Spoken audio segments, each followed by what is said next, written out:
বলা হয়েছে কোনটি বিজারক পদার্থ। তো আমরা যখন চ্যাপ্টার 7 পড়ি তখন আমরা জারক বিজারক মনে রাখার জন্য একটা টেকনিক মনে রাখি, আমরা দুইটা শব্দ মনে রাখি, একটা হচ্ছে জাগ্রত আর একটা হচ্ছে বিদ্যান।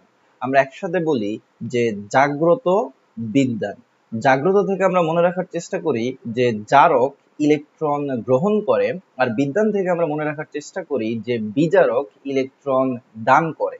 তাহলে যেহেতু বলা হয়েছে যে কোনটি বিজারক পদার্থ, মানে বিদ্যান বিজারক ইলেকট্রন দান করে, তার মানে অপশনে যে আয়নগুলা আছে এই আয়নগুলার মধ্যে যার মধ্যে ইলেকট্রন দান করার ক্যাপাবিলিটি আছে সেই মূলত কি বিজারক পদার্থ।